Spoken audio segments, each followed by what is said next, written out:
क्या आप जानते हैं गुलाम वंश का अंत कैसे हुआ? दिल्ली सल्तनत का इतिहास कई उत्थान और पतन के दौर से गुजरा है।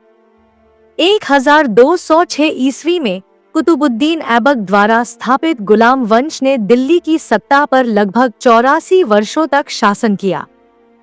इस वंश ने भारतीय उपमहाद्वीप में तुर्की प्रशासनिक और सैन्य परंपराओं की नींव रखी।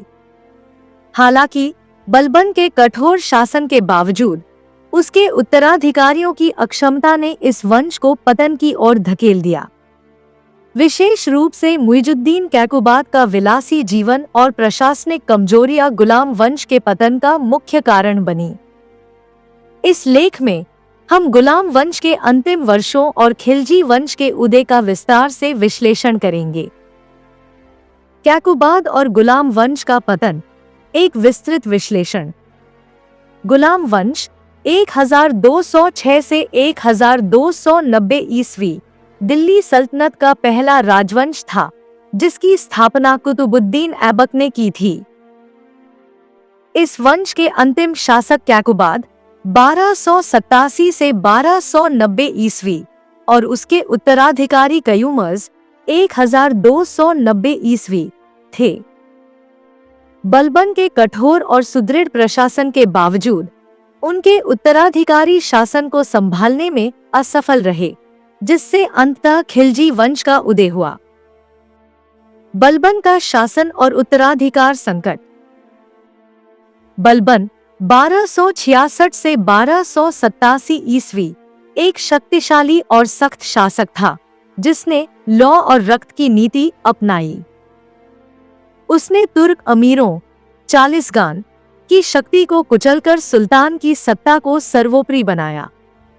बलबन की इच्छा थी कि उसका उत्तराधिकारी उसका पुत्र काय खुसरो बने, लेकिन उसकी मृत्यु के बाद सत्ता संघर्ष शुरू हो गया। कैखुसरो के स्थान पर कैकुबाद का चयन।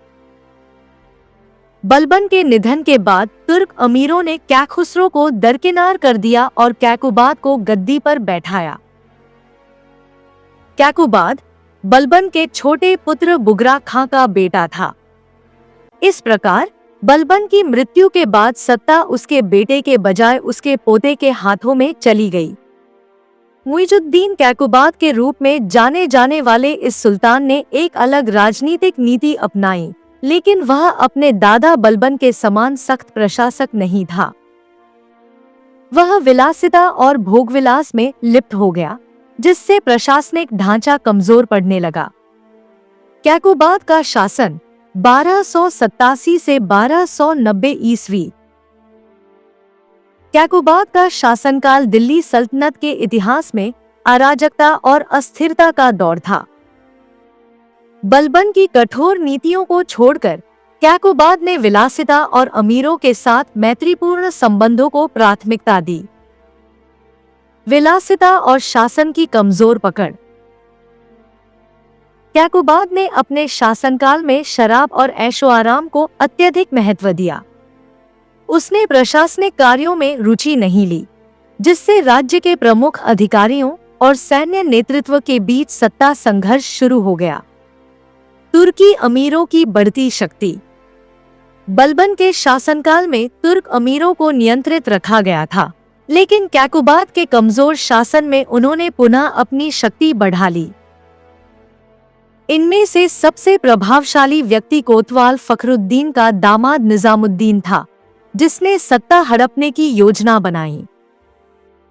निजामुद्दीन का षड्यंत्र और रंत। निजामुद्दीन ने कैकुबाद को अपनी कठपुतली बनाना चाहा, लेकिन बुगरा खां ने अपने पुत्र को सचेत किया। कैकुबाद ने चालाकी से निजामुद्दीन को विश्वास में लेकर मरवा दिया। हालांकि इससे प्रशासनिक स्थिति और भी कमजोर हो गई। लकवा और अपंगता। 1290 ईस्वी। 1289 से 90 ईस्वी में कैकुबाद गंभीर रूप से बीमार पड़ा। उसे पालेसिस लकवा हो गया, जिससे वह अपंग हो गया। इस स्थिति ने उसके शत्रुओं को सत्ता हथियाने का अवसर दे दिया। कायूमर्स 1290 ईस्वी और गुलाम वंश का अंत। कैकुबाद के अपंग होने के बाद तुर्की अमीरों ने उसके 3 वर्षीय पुत्र कयूमर्स को सुल्तान घोषित किया। हालांकि यह केवल नाम मात्र का सुल्तान था। असली शक्ति जलालुद्दीन फिरोज खिलजी के हाथों में थी, जिसे संरक्षक नियुक्त किया गया था। कैकुबाद के अपंग होने के बाद तुर्की अमीरों ने उसके 3 वर्षीय पुत्र कयूमर्स को सुल्तान घोषित किया। हालांकि यह केवल नाम मात्र का सुल्तान था। असली शक्ति जलालुद्दीन फिरोज खिलजी के हाथों में थी, जिसे संरक्षक नियुक्त किया गया था। जलालुद्दीन खिलजी ने 1290 ईस्वी में कैकुबाद और कयूमर्स दोनों की हत्या कर दी और दिल्ली की सत्ता पर कब्जा कर लिया। इस प्रकार गुलाम वंश का अंत हुआ और खिलजी वंश 1290 से 1320 ईस्वी की स्थापना हुई। गुलाम वंश के पतन के प्रमुख कारण: कमजोर उत्तराधिकारी। बलबन के उत्तराधिकारी कैकुबाद एक विलासी शासक था, जिसने प्रशासनिक मामलों को नजरअंदाज किया। अमीरों की बढ़ती शक्ति। बलबन द्वारा नियंत्रित किए गए तुर्की अमीर फिर से शक्तिशाली हो गए और सुल्तान के खिलाफ षड्यंत्र करने लगे। सैन्य और प्रशासनिक कमजोरी। बलबन ने जो अनुशासन स्थापित किया था, वह कैकुबाद के शासन में समाप्त हो गया। खिलजी शक्ति का उदय। जलालुद्दीन खिलजी जैसे सशक्त सैन्य नेताओं ने स्थिति का लाभ उठाया और सत्ता पर कब्जा कर लिया। राजनीतिक अस्थिरता। कैकुबाद के शासनकाल में सत्ता को लेकर निरंतर संघर्ष चलता रहा, जिससे सल्तनत कमजोर हुई। गुलाम वंश, जिसने लगभग 84 वर्षों तक दिल्ली पर शासन किया, का अंत कैकुबाद और कयूमर्स के असफल शासन के कारण हुआ।